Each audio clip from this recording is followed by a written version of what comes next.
a sense of community when you're free.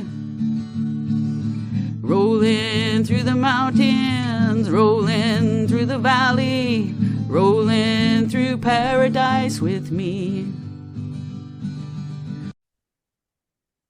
Hello, everyone. Welcome to the show. Well, my guest is a manifestation coach, and she also has a podcast. Time to meet Diana Alexander. Welcome to the show. Thank you, Nancy. I'm so happy to be here. Oh, I'm happy you're here too, because I'm anxious to know what a manifestation coach is. Oh, that's interesting. And you know what? I get that. When I go to even networking events and I tell people I'm a manifestation coach, the first question is, what? What did you say? So, so that's pretty usual. So the idea of manifestation is recognizing that you have the power within you to attract the things that you desire. And that power, it doesn't mean that you don't do any work and you just sit there and everything comes to you. But everything starts with your thoughts, and it starts with your feelings, and there's this frequency that we emit, right? And that's sometimes hard for a lot of people to picture, because we're so focused in a do world. Like, what do I do? Like, I need to do a lot of things to get there.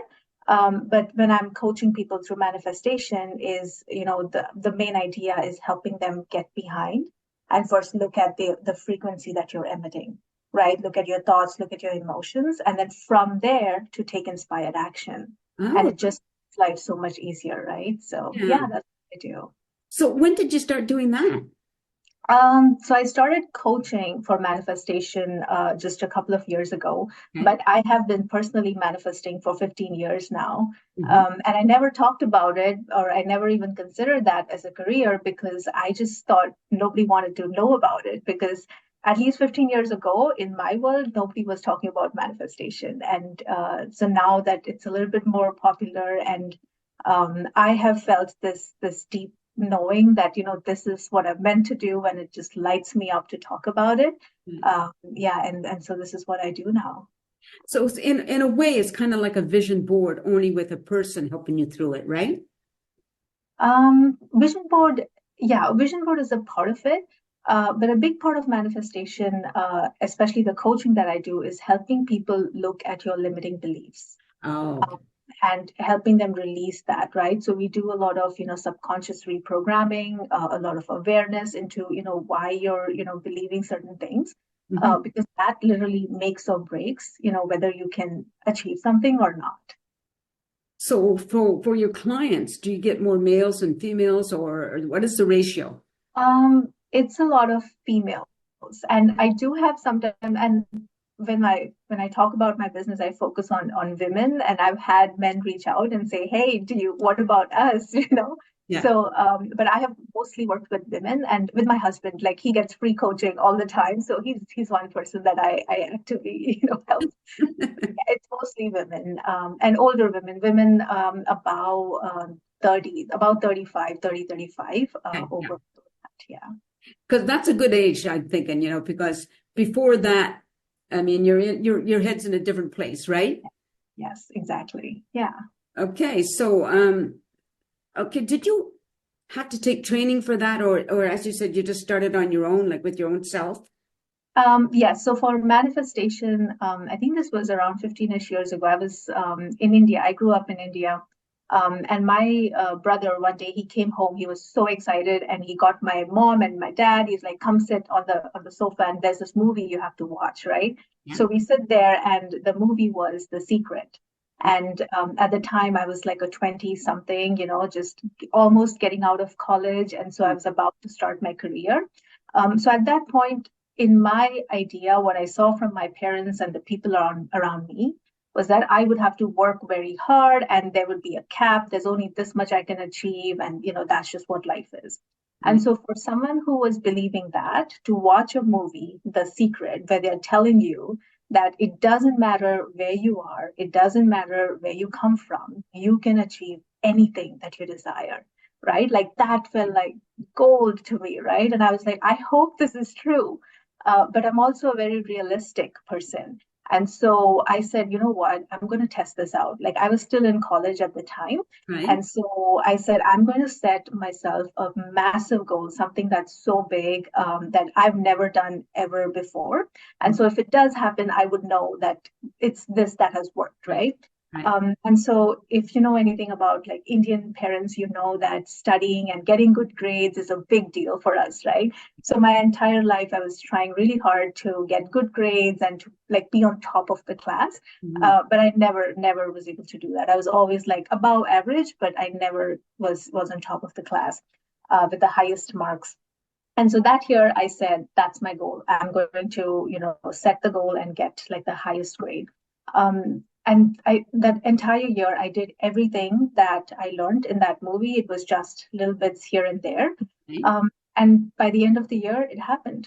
I manifested it, and I still remember that day. I got that text message from a friend of mine saying, "Come to college quickly. The results are out, and you're on top." I'm like, "What are you saying?" Right? But it felt very like I'm repeating it because I had already seen it in my head over and over and over again. And the interesting part that I love about manifestation is that entire year I studied like I would usually study, Right. but it was easy. It didn't feel like a lot of work, right? Like I would have thought that, oh, if I had to like be on top, I would have had to work very hard and have late nights. I slept at 10 p.m. every night. I would wake up at 6, and Mhm. I had a plan and I would study, and it was such a good experience. And so that has always been the way I can measure if I'm manifesting something that I want or if it's something that I don't want. If it feels good to me, right? If the process, the activities that I'm doing, if that feels good. So that was my first manifestation. I'm like, okay, this works. And then after that, I've continued to manifest. So the next big goal was to move to Canada. That was a huge deal because with the exchange rate and things, I think it's around 60 rupees for $1. Right. So even traveling to Canada was a huge deal. I didn't make that much money, and my parents would have to give up a lot of their savings to send me here, even to travel.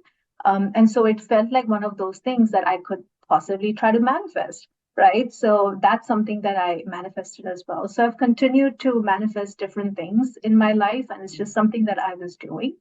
And then a couple of years earlier, recently, I was actually in IT. I used to do project management. Right. And I was very unhappy at my job, and I'm thinking, I want to do something different. I want to help people, and I don't know how. And so I actually took a course in coaching. So I've certified myself as a coach. And I actually started out coaching people around stress because I went through depression and I had a lot of stress. And so I would work with people on that. But as I was coaching them, I would still talk to them about manifestation. I would tell them you can manifest your stress away, and I would help them through that. And I watched how people were so interested and how that would help them. Like very quickly, they would be able to like manifest, much better experience. And so that kind of led me to, a lot. It took me a while, but it was my business coach who one day told me, she said, Dinah, you've been talking about manifestation the whole time. Why don't you just, take that on and just coach people on that? So that's how I switched. And so now I coach, but I coach on manifestation. Very exciting. It really is sound very exciting because I know for a fact like we block ourselves from doing things, from moving forward, right? You Yeah. know, Yeah. and people are not always aware that that's what they're doing. Yeah. So Yeah. sometimes it takes another person to bring it to the light, to the surface, right? Very Yes. good. So let's switch topics a little bit and talk about your podcast now. The name of your podcast, which I thought was fun, is, oops, I just lost it. It's the conscious mustard with Diana. Say that again. The conscious mustard with Diana. Okay, so explain the title. I love the title. Can you explain that, please? So, so there's a couple of things. So when I moved to Canada, I immediately went into depression for a period of 3 years. Oh, Um, that led me, and I look back and I think it was a blessing because it caused me to ask some very big questions about life very early. right? I started to ask questions about, why am I here and what am I doing with my life, right? What's my purpose? And so it was really helpful for me to get there. And I got on this almost fast track path to raise my consciousness. And so even today, if you ask me what's your biggest goal, I want to raise my consciousness. And so that's why that podcast comes from there, the word consciousness, because it's the things that I'm learning on my journey that I want to share there. And the word mustard, that actually comes from my childhood. So I grew up as a Christian, and in the Bible, there is this quote that says, if you have faith as much as a mustard seed, you can move a mountain. Oh, Um, and I remember because if you in Indian cooking, we use whole mustard seeds, and I know that they are very tiny, yes. right? So as a child, I would think that mustard seed is so small, right? So are we saying that we don't even have that much faith? Because I know I can't move a mountain right now, right? So that always, that question was in my head. And so growing up and when I understand manifestation and when I see the power of your belief and how strong that is, that's where, I feel like this word mustard comes in. And when I'm as I go through the podcast, you'll notice that the first few episodes are talking about, stress, and that was the whole season because that's what I was coaching on. But it all always comes back to building that belief, building that faith in yourself and in the universe. It's a dual thing. Right, right. It's all now. One of the things that, as you're talking, I'm thinking that a lot of that sounds more Eastern than Western culture, right? Yeah, So it's it's all, it's a of both, I would say. Yeah. pardon? I would say it's a mix of both because a lot of it is, yes, the way I grew up, but then also the last 10 years I've been in Canada. So then there's a little bit of influence of the Western world as well. Right. Um, but yeah, it's definitely rooted in Indian culture. Yeah, for sure. I just wanted to talk a little bit, if you don't mind, about your coming to Canada. You were by yourself when you came? Yeah, yes, it was by myself. No one in my family has, even till now, it's been 10 years and they've never been to Canada yet. So it was a big, huge, scary thing to do. Yeah, Um, yeah, and I think as soon as I came in, I hit depression because um, I I just missed my family so much, of course, yeah. and it felt like the very foundation from under my feet was just ripped apart. Right, all of a sudden, nobody knows me. I have to prove myself to people. My degree wasn't accepted, and I had to like get certification. The Right. language, there's so many changes, and so yeah, and the cold, all of that adds up, right? So Yeah. yeah. And you moved to Ontario right away? Is that where you landed? Yeah, I actually moved to London, Ontario, and then I moved to Toronto, and I was there for a few years, and then now I'm in Ottawa. Right. Okay. So I'm just thinking about like my son lives in China and he's been there for like over 20 years now. But at the beginning, he said like at first he was fine. Then there came to a point where he missed everything, like the food, everything he grew up with, and then but he got through that, Yeah, after a while, right? But sometimes you think I would like a steak or not food all chopped out sort of yeah, thing. So there's yeah, still things that no matter how long you've been to another like it's even hard. Like I grew up in New Brunswick and I was born in Brunswick and I grew up in Quebec and I had my children in Ontario. Even from province to province, it is very different. So I can only imagine what it's like to go to a whole new country, a new continent, where everything is totally different. yes. It's a constant learning experience, but it's also so beautiful because I had years where I would walk into Costco and I'd look at everything they had there and be like, wow, what is that? Like I had so many of those wonder experiences, and nowadays it's a little bit less because I've been here a while. Yeah. But I still have that here every now and then, and I like it. I enjoy it. But that's good to feel that, because I'm 75, so I still look out the world sometimes and everything still, there's moments where I'm still surprised in a good way by things. And I think that's good to be that, right? Yeah, absolutely. I don't want to ever be blasé about anything. Yes, absolutely. So now for your podcast, like you have a website, or how do people find you for the podcast? The podcast is available everywhere, anywhere you listen to podcasts. So on Spotify, Apple Podcasts, if you just search for The Conscious Mustard with Diana, you should be able to find it. Okay. I'm actually starting off the next season. Next week, I have an interview with a person, and we'll be doing now completely manifestation-focused episodes.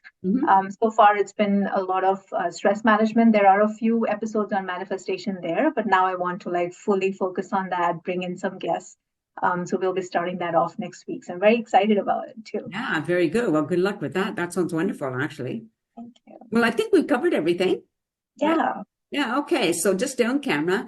So everybody will listen to Diana Alexander. I will include her podcast name so you can find her. And think about what she was saying about how you can manifest what you want to get out of the world. And if you can't do it by yourself, which most of us can't.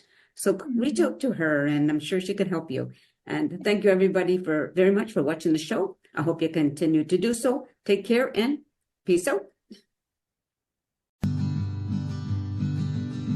A sense of community, Chilliwack's a place to be. A sense of community when you're free. Rolling through the mountains, rolling through the valley, rolling through paradise with me. It's multicultural, you're sure to see it all. Chilliwack's the place to be, you'll see. Come party in the park, go dancing after dark. Chilliwack's the place to be, you'll see.